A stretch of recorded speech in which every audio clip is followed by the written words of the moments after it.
System,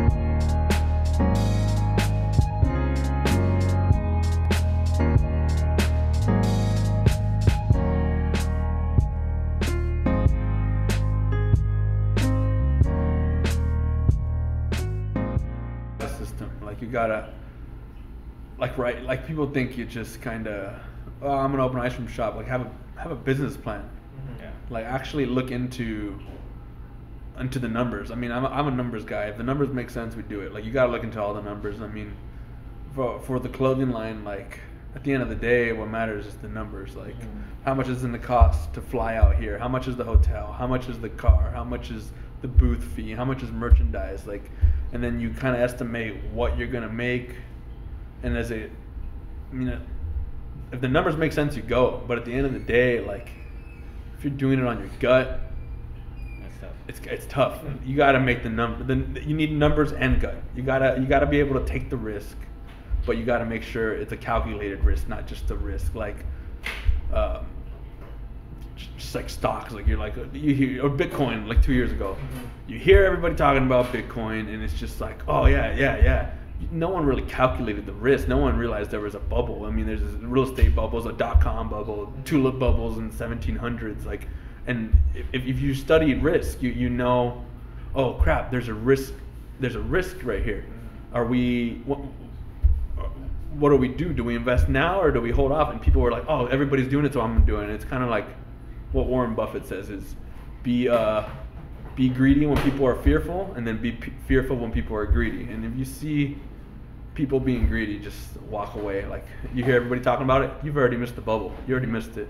So you gotta know when to take the risk, and you have to calculate what the result's gonna be at the end. Dang. Well, if that ain't the truth, especially with us and taking risks, you know what I mean? Did you want to add anything to that, or? I think on my end, especially with what I do here, is definitely organization and ultimately a game plan. You know, when I think we were 3 months construction when we were here. Yeah. Before we even opened our doors. I have a construction background, so it helped a lot. I came in here during construction the 3 months we weren't open every day, like I was already working here, and I'd sit right there behind the counter, and I imagined everything. I wrote down everything. How will we prep a sandwich? How will we wrap it to go? How will we make it? How will I train everybody to make it? I had a game plan and an operations manual for literally everything you can think of, from washing, I mean, even something as simple as washing the dishes or mopping or sweeping. I made sure everything was organized in that sense, so when the doors did open, it wasn't just, oh yeah, you just wash the dishes. Like, no, like there's a way, there's a time, there's a, you know, even the materials, the cost, everything like that. I definitely was more on the making sure everything is written down, everything makes sense, and everything is kind of calculated so that when it's time to come, it works easily. You know, not just like you said, you don't just open or start anything. Everything's got to be calculated. But also, it's really a team effort. Yeah, you know, there's things that he was doing that I wasn't aware of, and I got to implement that into my game plan, and then vice versa into his game plan. Like there's things. Look, I know I'm not good at managing people. I don't have the patience. I don't have it's just not my trait. But I am good at. I mean, the way you gotta look at it is a gold mine. Like I can find the gold mine, I can get the tools ready for the gold mine, I can plan everything to get the gold mine ready to excavate, and then he comes in and manages the gold mine. So it's very hard to. I mean, there's three parts of business. There's the technicians, the management, and then the idea. Yeah.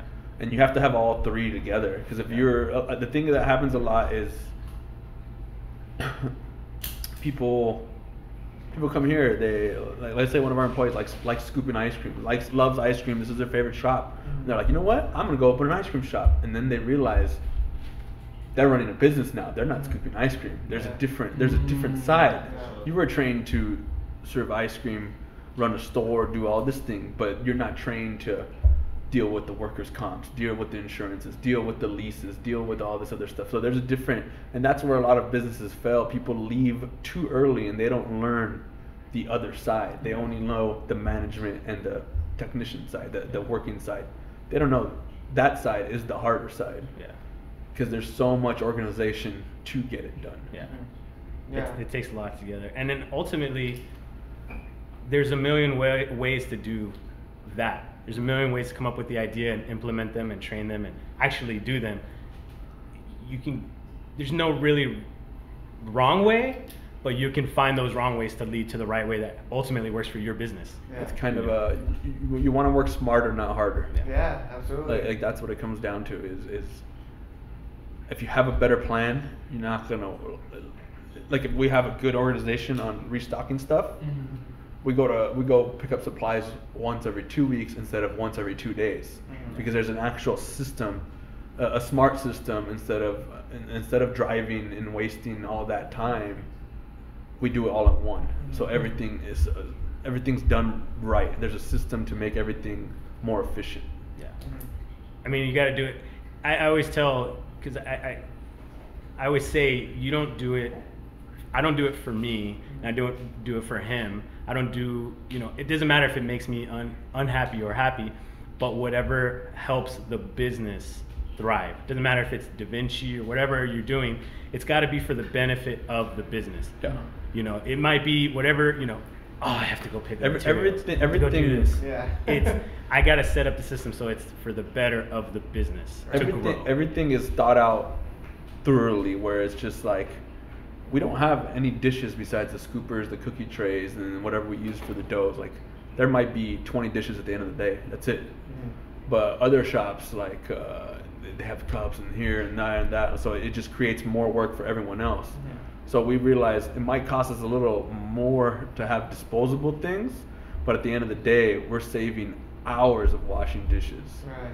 And then everything is pretty much recyclable. Everything in here is pretty much recyclable. So everything can go from our trash can to a recycle facility, and it's just paper, plastic, or ice cream. That's it. Like, it's food. Even cookies, man, they're never waste. We don't waste anything. Yeah. It's very rare we throw away cookies. We don't have receipts. Yeah. Like, you want a receipt, you get a text message receipt. Like, that just, that saves a bunch of paper.